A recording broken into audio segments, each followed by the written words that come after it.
하루의 시작을 하나님께 드립니다. 오늘의 말씀은 사도행전 5장 38절로 39절 말씀 가지고 함께 말씀 나누도록 하겠습니다. 이제 내가 너에게 말하노니 이 사람들을 상관하지 말고 버려두라. 이 사상과 이 소행이 사람으로부터 났으면 무너질 것이요. 만일 하나님으로부터 났으면 너희가 그들을 무너뜨릴 수 없겠고 도리어 하나님을 대적하는 자가 될까 하노라 하니 라는 말씀의 제목입니다. 그러면 오늘은 사도행전 5장 38절 39절 말씀을 가지고 무너지지 않습니다 라는 제목을 함께 나누도록 하겠습니다. 사역자들은 교회에서 사역을 할 때 계획을 세웁니다. 그리고 또한 성도들도 나름대로 신앙생활에 있어서 삶의 계획을 세우죠. 어떻게 하면 11조를 어떻게 계획해서 드릴까? 또 감세임을 어떻게 드릴까? 또 우리가 이제 교회 일정에 맞춰서 삶의 계획을 맞춰 나갑니다. 그래서 먼저 우선 신앙생활하는 사람들, 사역자들, 또 하나님 사람들은 항상 목회 일정과 교회 일정에 맞춰서 삶을 이끌어갑니다. 그러기에 모든 계획감과 세워짐은 비록 사람이 계획하고 세울지라도 이루시는 분은 하나님이다라는 믿음을 가지고 우리가 모든 계획을 세우고 또 이루어 나갑니다. 그러므로 무엇이든지 다 세워졌으면 이루어진다라는 믿음을 가지고 살아가죠. 근데 오늘 말씀을 가지고 말씀을 나누고자 했을 때 이 말씀은 어떻게 봐야 될까라는 생각을 해보게 됩니다. 가말리엘이라고 하는 아주 유명한 율법학자가 말씀을 전했는데요. 특별히 이 말씀을 전하는 내용의 배경을 보게 되면 베드로와 그 사도들이 예수를 그리스도로 전하다가 이제 잡혀 감옥에 가게 되고 또 풀려나게 되고 그러면서 이제 이들이 공회 앞에 서게 됩니다. 공회는 이제 뭐 관청 있는 뭐 대제사장 외에 성전 맡은 사람들이라든지 사두개인, 바리새인 등 많은 사람들이 모여서 함께 회의를 하는 것이 공회이죠. 공회 회원이 되기에는 또한 덕망 높은 사람들이 다 모두 회원을 돼서 함께 이제 그 회의를 하게 되고 나누게 되는데 공회 앞에 섰을 때 이제 그 중에 하나 유명했던 가말리엘이라고 하는 율법학자가 이들에 대해서 말해주고 있습니다. 그러면서 그 얘기를 하는 거죠. 드다와 유다의 말을 들으면서 드다가 이전에 선동을 일으켜서 400명을 데리고 광야를 나갔지만 그 드다가 다 죽은 다음에 다 흩어지지 않았느냐. 유다도 마찬가지로 선동돼서 일어났지만 금방 또 흩어지지 않았느냐 하면서 사람이 세운 것이라면 금방 무너진다라고 이제 가말리아를 이렇게 봤습니다. 그래서 아마 가말리아는 이 그 사도들의 그런 사역함과 일어난 일들 또한 사상과 소행들이 선동처럼 보였을 수도 모릅니다. 근데 여기서 말하고 싶은 것은 가멜리아는 많은 사람들이 덕망받는 사람이었었고 그리고 사도들이 하는 이 일들에 대해서 굉장히 그 호의적으로 또 아니면 이제 그 어려움을 이겨나갈 수 있는 배경이 됐었죠. 그래서 풀려나게 됩니다.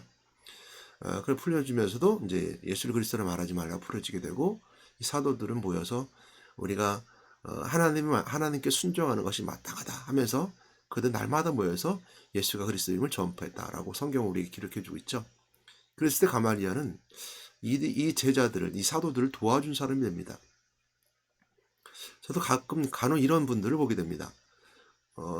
교회 밖에서 사회생활 할 때도 이렇게 도와주는 사람이 있어요. 예수 믿는다는 것 때문에 핍박당하고 어려움 당할 때 도와주는 사람이 있어요. 추워지니까 이제 군대 생활이 좀 나게 되는데요. 군대에서도 그랬던 것이 있었던 것 같아요.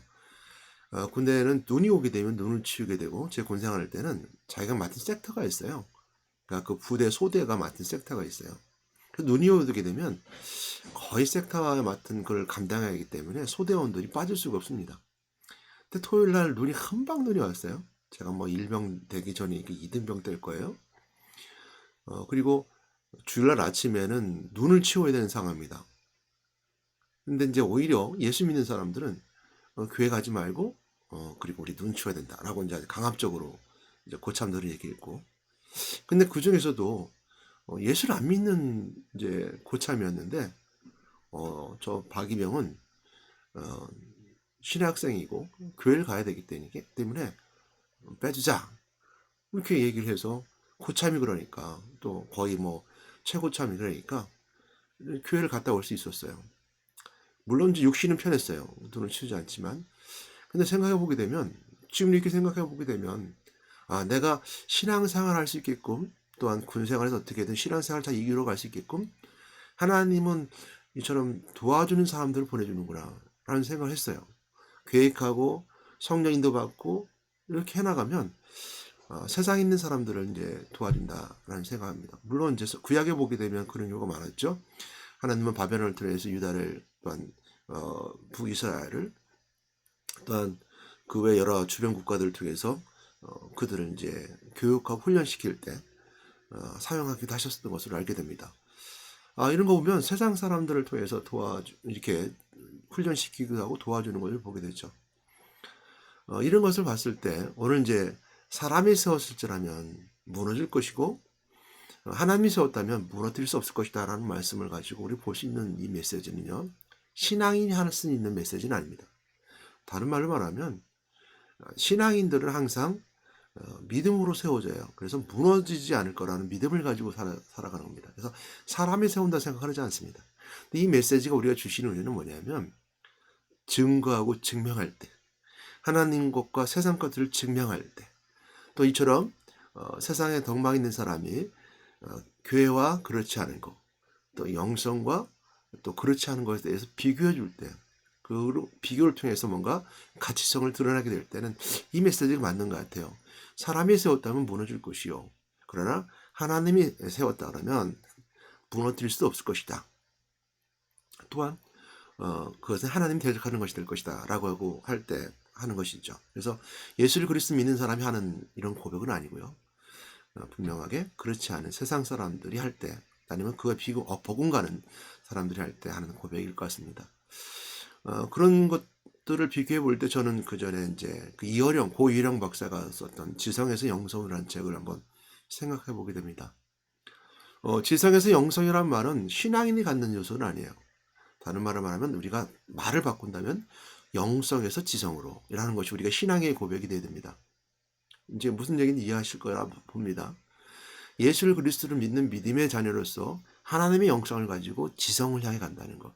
그 하나님의 사람이라면 윤리도덕적으로 착하게 살아가야 되고, 하나님에 따라서 그 지성, 그 사람이 가지고 있는 인문학적 소양도 가져야 된다라는 것이 우리가 영성 있는 가진 것 출발으로 해서 시작돼야 되고 그걸로 가야 되는 것이 맞는 것인데, 지성에서 영성이라는 단어가 우리가 은혜가 되는 이유는 뭐냐면, 고 이령 박사가 지성이 영성을 알아가는 과정, 또 지성이 영성을 갖춰가는 과정을 설명해 주고 있기 때문입니다.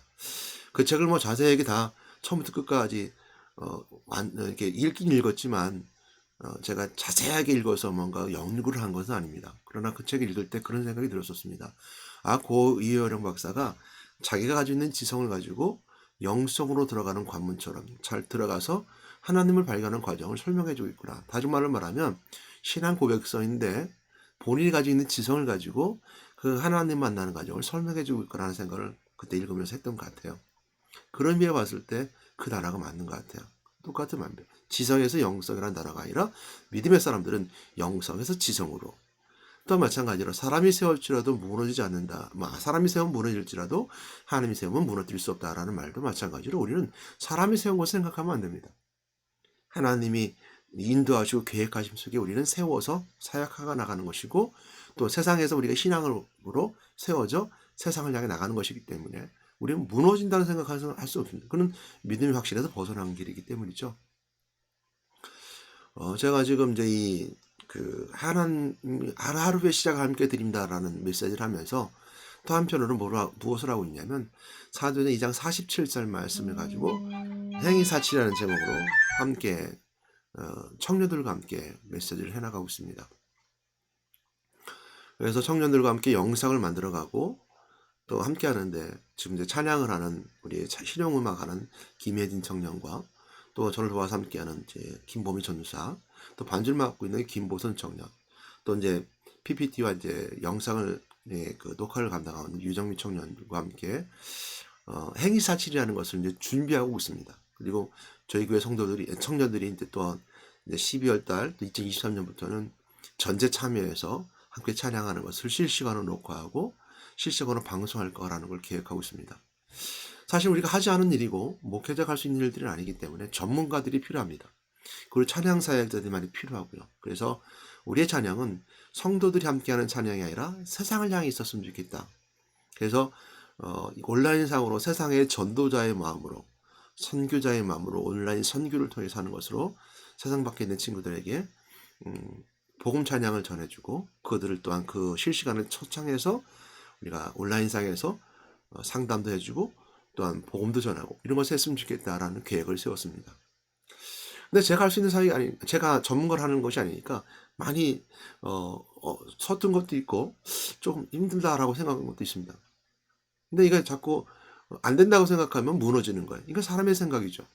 그러니까 우리가 사람으로 세웠다는 것이 아니라 하나님이 세웠다는 믿음과 확신을 가지고 하나님이 계획해 주셨다는 것을 가지고 성령인도 받고 기도하면서 가는 거죠. 그래서 우리가 이렇게 개운 세력이 열매가 작든 크든 하나님 맺어준 열매가 있어요. 그거는 우리에게도 마찬가지로 우리가 스스로 신앙생활이 더 돈독해지고 성장할 수 있고 성숙해 갈 수 있다는 겁니다. 준비하는 사람들이요. 많든 적든 사람이 많든 적든 우리가 준비하는 것들이 크게 부흥하도 하지 않든 첫 번째 내가 스스로 우리에게 준비하는 자들의 부흥이 있다는 거고요. 또한 언젠가는 그 메시지를 듣고 또한 변화되는 삶이 있다. 또 변하는 사람 친구들이 있다. 또한 구원의 은혜를 메시지를 전할 수 있고 그리스도를 전할 수 있다라고 한다는 것. 하나님 따른 내가 하나님 만나는 시간이 되고 죄 용서받는 시간이 되고 마귀의 표로서 해방받을 수 있는 참된 지옥 백성이 천국 백성이 될 수 있는 구원받은 사람이 늘어난다면 사도행 2장 47절 말씀처럼 우리가 하나님을 찬미하며 라는 말씀과 함께 날마다 구원받은 성도들을 더하게 해주시니라. 그리고 사람들에게 칭송 듣고 라는 것이 이루어지는 그 시간이 있다면 우리가 하나님이 세운 것이 이루어지는 가장이 아닌가라는 생각하게 됩니다. 오늘 결론으로 말씀드립니다. 믿음의 사람들은 믿음의 확신을 가지고 계획했다면, 성령인도 받고 계획했다면 무너짐이 없습니다. 하나님이 계획하고 행해 주신 일이기 때문이죠. 여러분 그 믿음을 가지고 승리하는 여러분 되시기 바랍니다. 그리고 여러분 도와주는 사람이 있습니다. 도와주는 사람 통해서 여러분들에게 세워가게끔 만들어가게끔 하나님 역사해 주십니다. 그 사실을 기억하는 여러분 되시기를 주님을 부탁드립니다. 하나님 감사합니다. 오늘 말씀이 길었지만 하나님의 계획하고 세우심을 고백합니다. 오늘 이 하나님 하루의 시작 하나님께 드립니다라는 이 메시지도 하나님이 계획해 주시고 하나님이 이끌어 주시고 성령의 받음을 통해서 하나님이 만들어 주시고 이루어가 주심을 믿습니다. 그러니까 이건 무너지지 않습니다. 오직 하나님의 역사가 성령의 역사가 하나님의 계획하심이 드러나는 그리고 예수에서 참된 그리스도의 복음이 증거되는 은혜의 시간으로 이 하루의 시작을 함께 드립니다가 이루어지게끔 세워주시옵소서. 예수 이름으로 기도드렸습니다. 아멘.